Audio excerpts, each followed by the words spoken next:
What I realized on my journey to recovery financially and emotionally is that there's a lot of smart people who know what they should be doing with their money, and yet they still don't do it.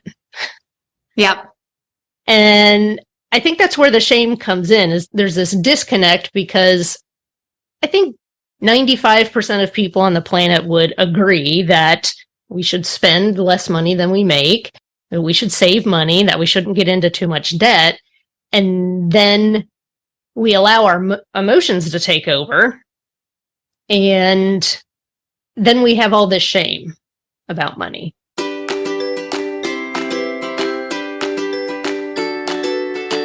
Welcome to the Joyous Path to Millions podcast with me, your host, Emily June Wilcox, serial entrepreneur, seven-figure business owner, mindset junkie, creator of the Money Wound Medicine program, devoted mama of two, and lover of coffee and crystals. My mission is to put more money in the hands of soulpreneurs through healing money wounds, building abundant businesses, and balancing masculine and feminine energy. When we do this, we collectively up-level the frequency of the planet and help usher in new paradigm wealth.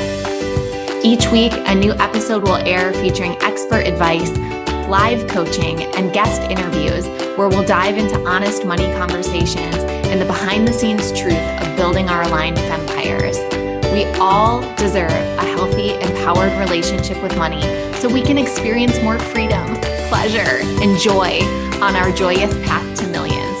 So get ready and let's dive in. Hello and welcome back to the Joyous Path to Millions podcast with me, your host, Emily June Wilcox. I'm so happy to be here. It's so fun to be recording intros with the new podcast name. It just feels like such fresh, juicy energy, and I am loving it. I hope you guys are loving it as well. And I have a really beautiful interview for you all today. I love when I meet people who approach money from a similar perspective and are kind of speaking the same language and are serving slightly different audiences. Like, to me, that is such a win-win-win, because we need more financial literacy and understanding of the emotional nature of money across all industries and accessible to all different kinds of people. And I think often in entrepreneurship, we are more on the cutting edge of understanding all of this stuff, but that means that we could be leaving behind folks who just aren't tapped into these same resources. And so I talked to Christine Luken today, and Christine is a financial dignity coach, and she works with a lot of high earning professionals, business owners, and divorcing women. She helps them pay off a lot of debt and increase their net worth. She's written 3 different books. She hosts a podcast called the Money is Emotional podcast. I love that name. And she blends wise money management with emotional intelligence, which is just like speaking my love language. I could not agree more with that approach. And she works out of her home office in Cincinnati. She's a fellow Midwesterner, like my Midwestern roots. I think you're really going to like Christine and hearing her story, and also some of the tools that she offers up when it comes to money management. So without further ado, let's dive in. Christine Luken, welcome to the show. Thanks so much for having me. I'm excited to be here. Yeah, me too. We've run in the same circles for a while now, and I think you and I have some similar ideas about money and our relationship to it, and I'm excited to dive in and learn more about you and your perspective. You call yourself a financial dignity coach. Yes. Is that a title that you came up with, and how did you decide that was the thing? Yes, actually, I did come up with it. I actually have the trademark for financial dignity. I really thought about what is it that people want, because it's not just a dollar amount. So I didn't feel comfortable saying, oh, I'm like the millionaire's coach, or putting a dollar amount on it just didn't seem right. But then talking about some of the different feelings, like about being positive and peaceful, and to me, it was just like financial dignity is really what people want. They want to feel satisfied. And I really think that dignity is the opposite of shame.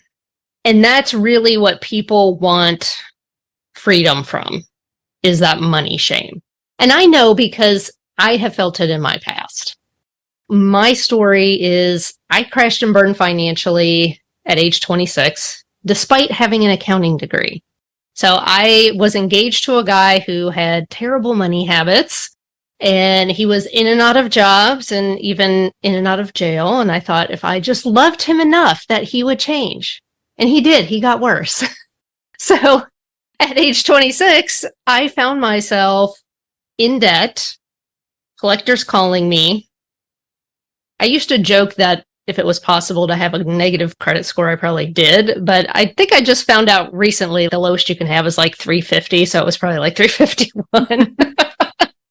But what was most shameful about that whole situation is I was an accountant. I was working for a multi-million-dollar manufacturing company, doing their books, and yet I was bouncing my own checks at home. I felt like a complete and total hypocrite.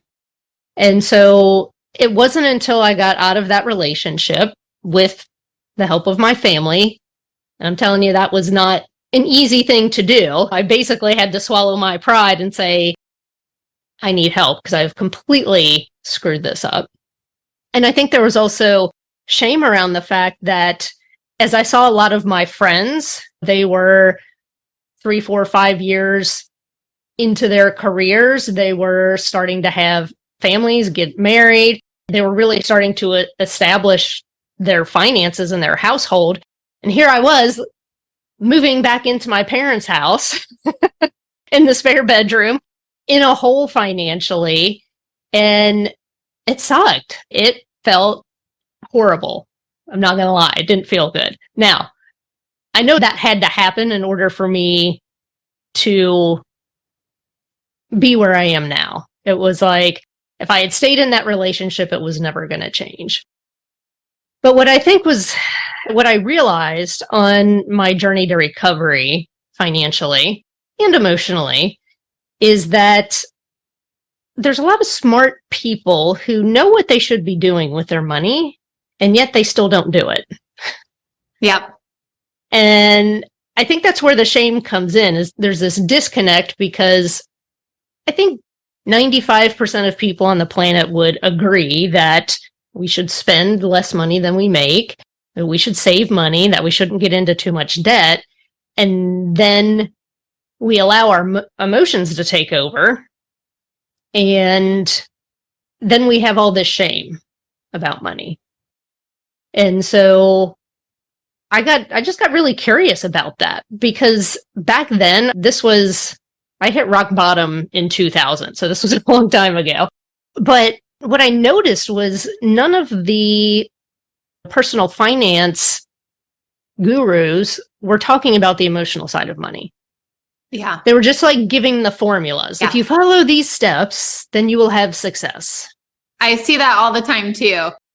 I want to start speaking on stages at these like financial services conferences because listen, your clients aren't doing the thing, not because they don't understand what you're telling them to do, because you're meeting them at a very logical level and you're not getting into the emotions. And they're being driven by traumas and money wounds and all kinds of unhealed stuff. So it really doesn't matter what the wise investing or budgeting advice is. You've got to go below the surface. So I love that you're beating that drum as well. Yeah. And so when I honestly did not intend to become a financial coach at all, I got into it actually as a volunteer. I was just like helping people. And at the time it was at my church. I was just coaching people on their finances because I had gone through my mess and come out the other side. And I found out I could get certified as a financial coach. And I was like, I'm sure I'm going to learn things that will be helpful because I haven't had any official counseling coach training. And after I went through that training, I just fell in love with coaching. And so I basically left my six-figure job to coach people because I knew that this was the calling of my heart to help people. That's amazing. And I feel like so many people, when they follow their passion into business, struggle with sales and marketing. Like, I'm really good at doing this thing, but I have no idea how to get clients who know that I'm good at this thing and want to pay me. How was that for you? Oh my gosh. I had so much emotional baggage around selling. So the company that I left was actually my family's business. And so that was even harder to leave because I felt like I was disappointing my family by leaving the family business and starting my own business. And my brother was in charge of sales. So I was the vice president of HR and accounting. And if you don't know, most HR and accounting people don't like selling. They also don't like being sold to. And I used to always tell my brother, it's not lying, it's sales. Because I thought that because I had this preconceived notion that you had to lie to people to get them to buy from you. And part of that might have been that my ex-fiance, who I left, one of his many jobs was a used car salesman. And so he had told me like all the tricks of what they would say to people and how the salespeople would tag team. And so for me in my business, I hated sales, and I would say, oh gosh, I hate selling, blah, blah, blah. Now looking back, I realize that I'm like, oh my gosh, I was like killing my sales with my thoughts and my words because I was pretty much repelling them. And I finally decided, if I'm going to get good at this, I'm going to have to learn to love sales. And I want to say it was probably like 2016, maybe, I decided like that was the year of sales. And I was going to learn how to sell in a way that felt good to me. And I studied all kinds of different people. So there's all ends of the spectrum. But I think what really stuck with me, and I can't remember who said this, that selling is serving. If someone needs what you have, then if you are really selling from a place of, I want to help you, and I only want you to buy this if this is the right solution for you, then it was like everything started to change. It became much easier. And then I also started to step into my worth and value of really understanding what I was bringing to the table and charging properly for that. Yeah. And I actually had 3 different clients tell me that I should be charging more. And then I was like, oh, okay. Because they're like, what you offer is like so amazing and so transformational. And I was just like, oh, yeah. And I don't know if, I'm sure you've probably had this experience. When something feels easy to you, it wasn't hard work. So I really shouldn't get paid for it. Yeah. That often, I see it in the context of the money wounds. And it's often like the money shame wound a little bit. It's like that, oh, who am I? Oh, I don't know. I'm not that special. And it really does often come through when we're monetizing our gift, because it's like we can't see our gift the way other people can see it. And so we have this like worthiness gap around what we're really bringing to the table.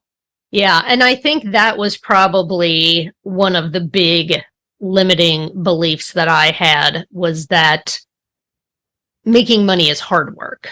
Yeah. And that in order to deserve the money, you had to work hard. Now, I'm pretty sure I got this from my parents, but I think they were very well-meaning in the fact that I remember my parents saying things like, be careful with that toy. We worked really hard for the money to buy that, right? They didn't want my brother and I to be irresponsible, lazy grown-ups. But now looking back, I was like, oh, I see where that came from. And I remember doing some pretty serious work around that mindset wise and also body work to release it from my body, because it was like, it wasn't just taking up headspace. There was literally something deep down in my body that did not want to let that go. And it was interesting because in my previous job, I made a lot of money, but it was hard work. And I used to joke that like working at the family business for a year would suck a year and a half of life out of you because it really was high stress. And, making six figures there, it was like, yeah, because it sucked sometimes, not all the time, but it was like, it was hard work. Right. And when I'm coaching clients, it doesn't feel like hard work. When you're working in your gifts, it does not feel that way. And certainly, we want people to be prosperous. We want people to be productive. But I can feel the difference when I am working in unison with my gifts versus struggling and working hard. Yeah, absolutely. And I know you live in the Midwest. Did you grow up there also? Yep. Yeah, I grew up in Michigan, and that idea of an honest day's work really is part of the culture there as well. And there's a sweet and humble, endearing part of it. And there have been parts that have served me very well, as I'm sure it served you also. Yeah. And the shadow side of that is unmarrying that idea that the only way to make money is through hard work. That's one way, but it's not the way. Exactly. Yes. And I think the other thing that I know that I had issues with was being seen. And it's really hard to make money as an entrepreneur if you're not willing to be seen. And it was very interesting because I felt like I was trying so hard to be seen. And yet there were things under the surface, which when I finally got a hold of the thread, I was bullied when I had switched to a new school in the middle of the school year in third grade. And I went from being a star student with a lot of friends, the teacher loved me, to being in this situation where I felt like everyone was against me, and no matter what I did, I was just screwed. And I went from loving school to hating school. Yeah. In a very short period of time. And so I had taken on that belief. The only way it's safe for me is if people don't see me, because then I'm not going to be the center of negative attention. And so it's so interesting that as you pick apart some of these things that affect your money, some of them don't have anything to do with money. I would say most. I know a lot of them have nothing to do with money. And it's so interesting. And I enjoy helping people through that process of kind of figuring out what that is. I've been calling it like treasure hunting. You're hunting for these things. They're really like the triggers. Right. What is it that's triggering you? But beyond that, there's the treasure, because once you know what it is, then you can confront it, you can process it, and you can say, all right, what do I want to believe instead? And then you can release that. Yeah. Yeah. So walk us through, if someone were to hire you or hire a financial dignity coach, what does the process look like? Yeah, it is equal parts hands-on structure systems, which I call like that provider energy, that masculine structure of creating the systems that are going to help you manage your money. But then there is also the emotional side of things. And when people hire me, typically my clients are making multiple six figures, but they feel like they still don't have their money shit together. They're like, I have never made this much money in my entire life. Like, why do I still feel like I have no money? Yeah. No, I still have this debt. I'm not saving and investing the way that I want to. And I'm not really sure what I'm doing wrong. And one of the first things we do is we've got to see exactly what's going on with things. And then we have to say, okay, what does success look like for you? Not for somebody else, but for you specifically. What are the things that you want and need so that you feel like money is supporting your happiness? And so from there, we start designing their custom plan for how to get there. And obviously there's a certain framework that I take people through, but it is very personalized depending upon what that individual or what that couple needs. But one of the big things that I do is I get them set up on a personal finance app, because a lot of them, they know that they should be tracking things and they should be keeping an eye on things. But just the thought of having to set that up is overwhelming. Mm. And so I just take that overwhelm completely out of it. I get it all set up for them. And then we are using it moving forward through our 6 months of coaching. And so I've got some different exercises that I have them do in between our sessions to think about some of those things relative to the different areas of their personal finance, like how did your parents handle money? Were your parents good savers? And getting them to think about and process some of these things so that they come back to the sessions and say, hey, I want to talk about this. I think this is a problem for me, and let's figure out how we can overcome this. And so when I'm looking at the actual practical things, there's also that emotional thread through it to say, okay, how can we harness the power of your emotions so that you actually want to save more money, or that you're fired up and excited about getting this debt paid off? And what's the most emotionally motivating way for you to pay off debt? Because it's different for different people. You've probably heard of like the snowball method, the avalanche method of paying off debt. I don't know if I invented this term or not, but I have a method that I call the volcano method of paying off debt. And basically what it involves is paying off the debt that you hate the most first. I love that. And it's perfect for people, especially people like coming out of divorce, because I do coach a lot of divorcing women who haven't had to manage the day-to-day finances. Mm-hmm. And so that was actually the way that I paid off my debt when I exited my previous relationship, which I called it my almost divorce because I almost married the wrong guy. But there was one debt that I hated so much, and it was the Dillard's bill. So he was like an authorized user, so he had the card too. And I broke up with him, I want to say like in March. I got the bill from Dillard's, and there was a charge on there for my Valentine's Day present on my credit card that, because we broke up, I was stuck paying. I freaking hated that credit card. And so I just decided, you know what? I don't care what the interest rates are. I'm going to get this debt and I'm just going to attack it until it's gone. And let me tell you, it felt so good once that one was paid off.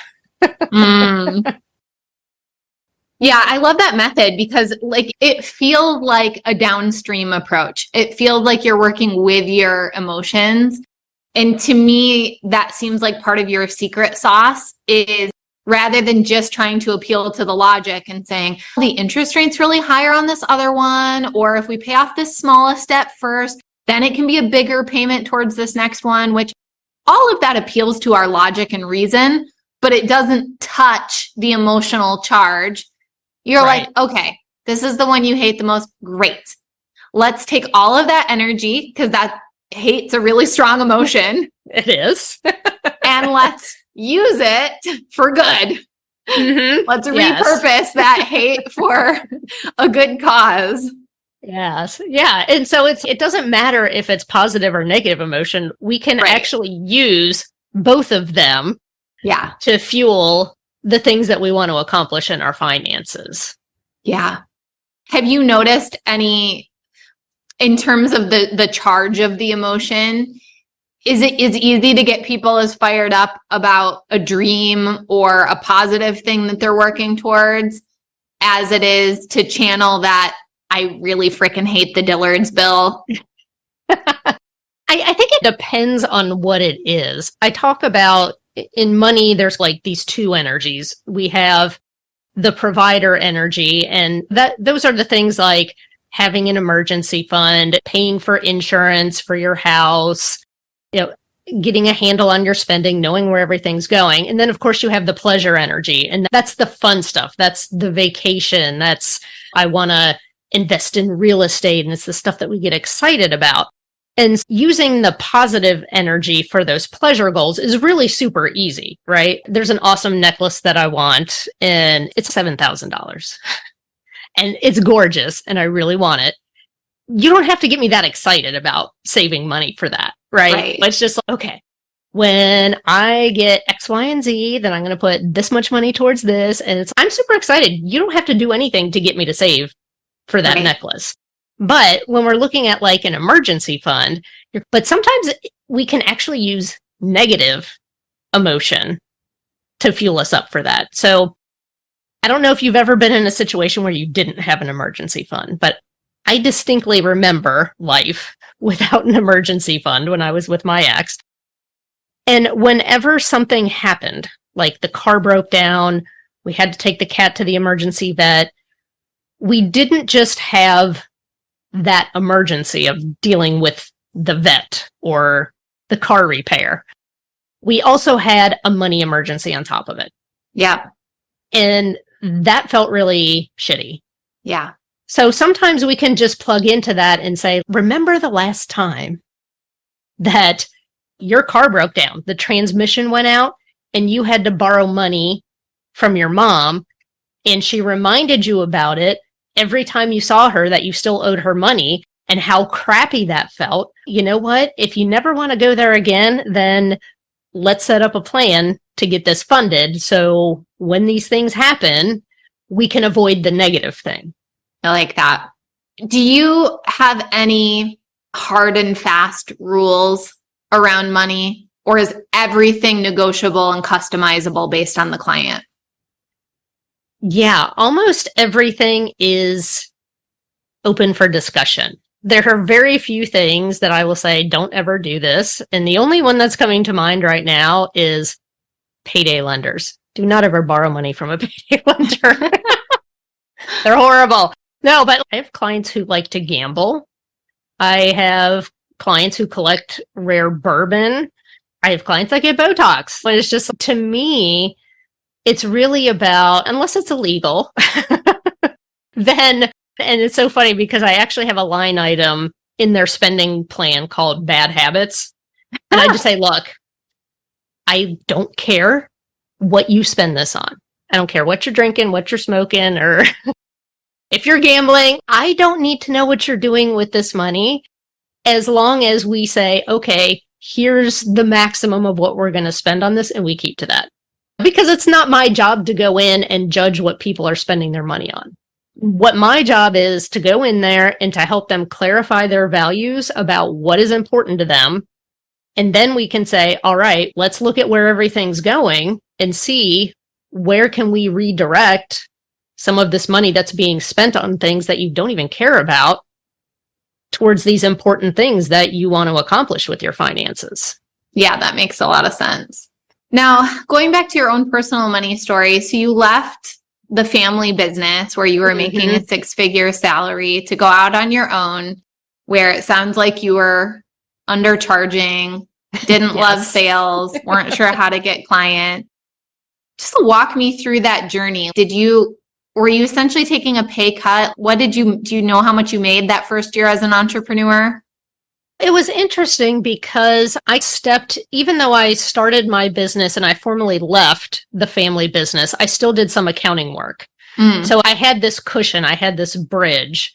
And my husband and I also saved a lot of money before I quit. We rearranged our finances in such a way that our household bills were as small as possible, that we could more than cover everything on his salary. And it was like a blessing and a curse because the fire wasn't really lit under me because I knew that I had a certain level of bookkeeping income that was coming in, but it also allowed me to start from a very safe and secure place too. I can see it both ways, but I know my own personality. I did not want to start something from a place of lack and distress. And I know some people do really well with you got to do or die. I needed to have some level of safety there. However, I also realized, I want to say it was probably like the third or fourth year in business, that if I didn't let go of that bookkeeping stream of income, that my coaching business was never going to take off. So I almost liken it like having one foot in each of two boats. Yeah. And it was like that financial coaching boat was never going to go to the place that I wanted it to go until I took my foot out of the other boat. And that was scary. And I'll be honest with you, the year after I did that was like my worst year in business. I had profit of $27. And the interesting thing that happened, though, is that was the same year that my husband and I reached $1 million in net worth. Wow. Despite that. And it was because from the time that we were together, we were both very diligent about saving and investing and et cetera. That was one of the reasons I was attracted to my husband, because once you've been in a relationship with someone who is very irresponsible with money, all of a sudden fiscal responsibility becomes super sexy. Right.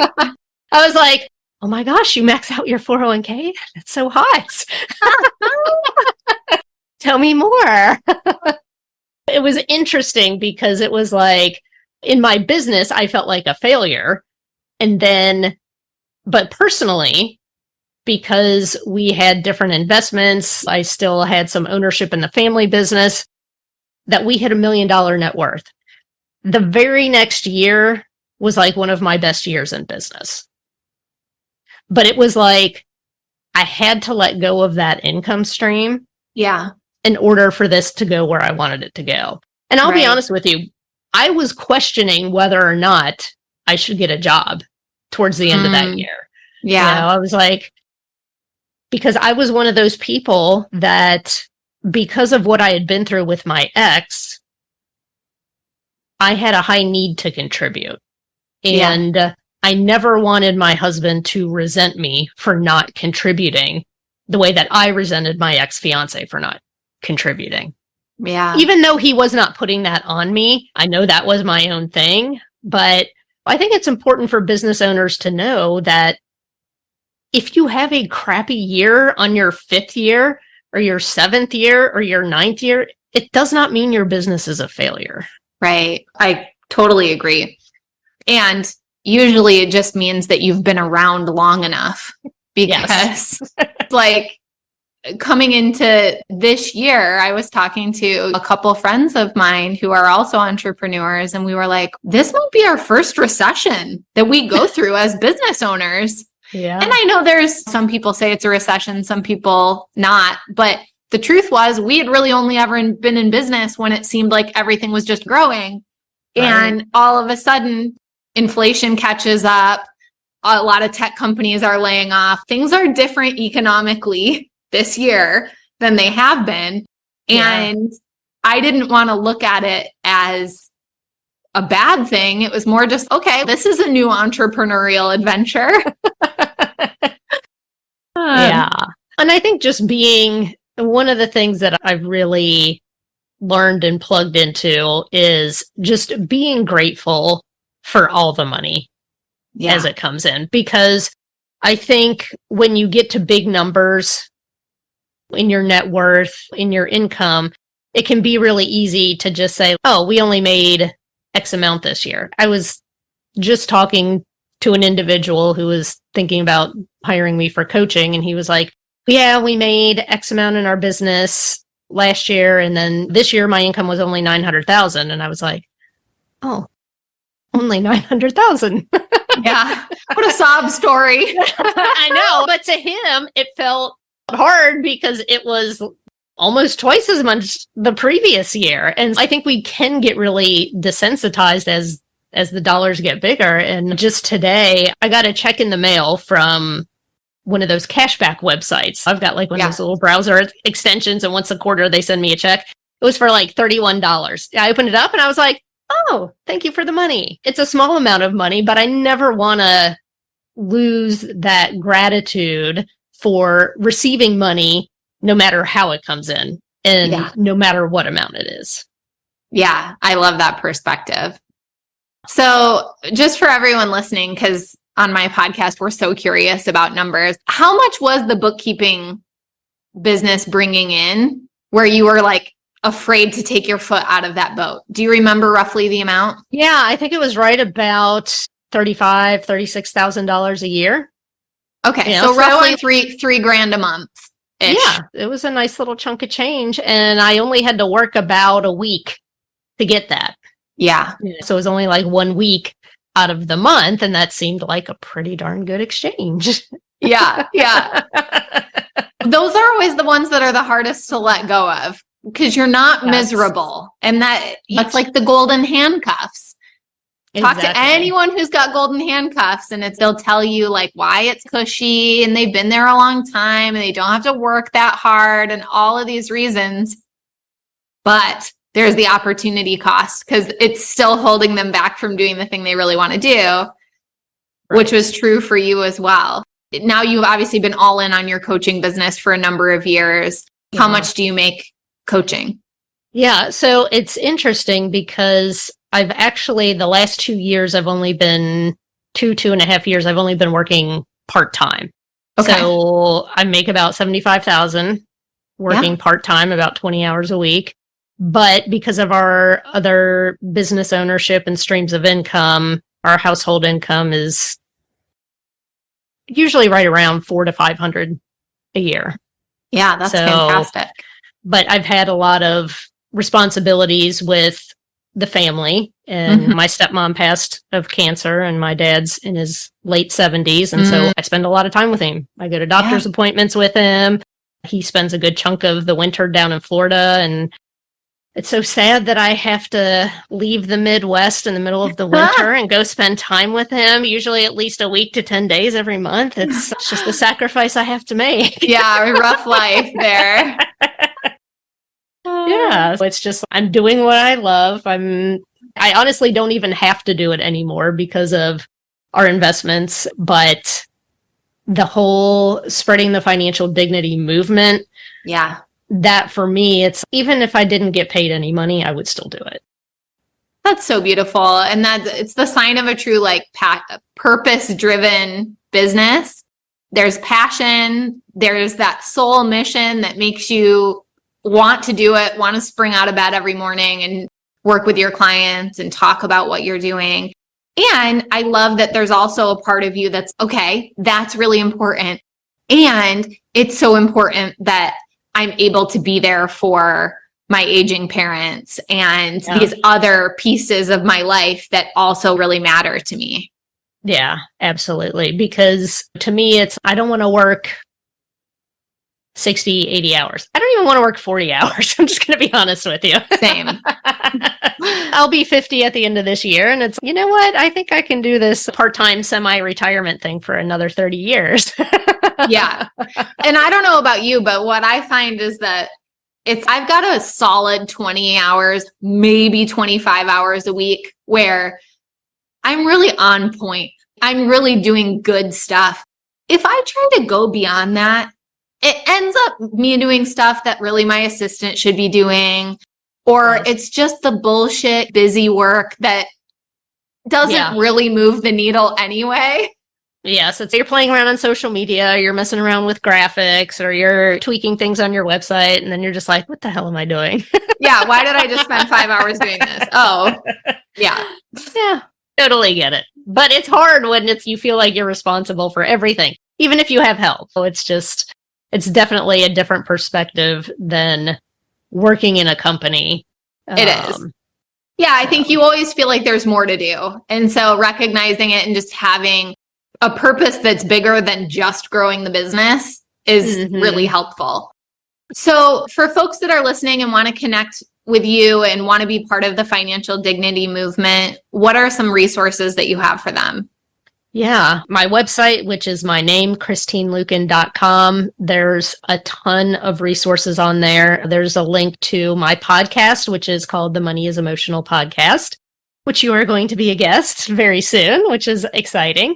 And I also there's a ton of free resources like master classes and things of that nature on the website so people can dip their toe in and see if I'm their flavor. I love that. So everyone go connect with Christine and check her out.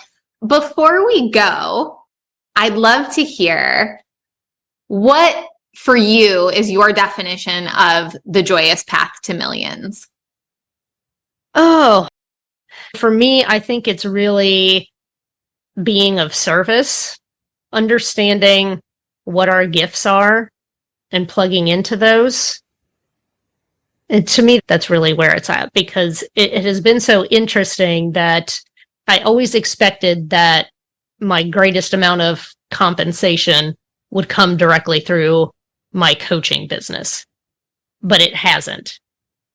And I'm okay with that. Yeah. I'm totally okay with that. At first I wasn't, but then I'm like, wait a minute.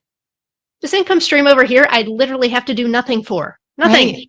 And it's like multiple six figures. I don't have to do anything. So I can go over here and do whatever I want to. Yes. And I think it was that whole connection between the hard work. Like, it's got to be. That was the hard money wound. There was a part of you that wanted to have to earn it. I know. Yeah. It was that good straight A student mentality working against me. Yeah. Like you said, now you get to just live your purpose on your joyous path to millions, which is even better. Yeah. Laying by the pool, playing golf. It's fun. Amazing. I highly recommend it. 10 out of 10 recommend. So yes. Christine, thank you so much for coming on the show. Thank you for sharing so openly. To everyone listening, thank you so much for tuning in, and I'll talk to you soon. Okay. How great is Christine? So definitely go connect with her, take advantage of some of her resources. And she's on Instagram at Christine Luken. So go give her a follow. Feel free to slide into her DMs and tell her that you listened to this show. I'm sure it would absolutely make her day. Of course, you can always tag me up at mmakesmoney as well. And make my day too while you're at it. All right, here are my top takeaways. Number 1, financial dignity is the opposite of shame, and that's how we really want to feel with money. Number 2, most people know what they should be doing with their money, but they're not doing it, not because they're dumb or they can't figure it out, but because of emotions. And that's why we have to dig deeper and address money at an emotional level. Number 3, take the path of least resistance by using your emotions to fuel good money moves. So if you're pissed off about some debt, let's use that to pay it off faster. If you're super jazzed about something, let's make that the goal and start working towards making it happen. Takeaway number 4, allow yourself to receive money also through the path of least resistance instead of the path of greatest effort. If you're finding yourself efforting, you probably have a hard money wound that we need to heal. And takeaway number 5, appreciate all money in all amounts. I have a money celebration practice around this as well. And it's true. And it just keeps us from getting desensitized and acting like small amounts of money don't matter. They do matter. And it's still an energetic exchange, and it's still us receiving. And when we can show that we're good receivers, and that I always give the example, if someone gave you like a $5 Starbucks gift card and your answer was like, that's not really enough money, how likely are they to give you anything else? They're not going to be like, oh, let me scramble to give you more.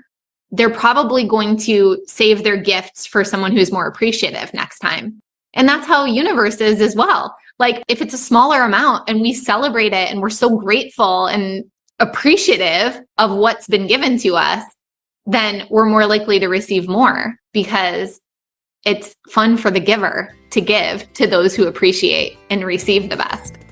So So anyway, thank you so much as always for tuning into the show, and I'll talk to you soon. Listeners like you have made this a top 3% global podcast. So thank you so much for tuning in. Please like, subscribe, share, and leave a review. I also love hearing listener feedback, so feel free to slide into my DMs on Instagram @mmakesmoney. If you would like to explore hiring me as your money healer and business mentor, hit the link in the show notes or head to explore.emilywilcox.com. Until next time, I'm sending you all the magic money vibes on your joyous path to millions.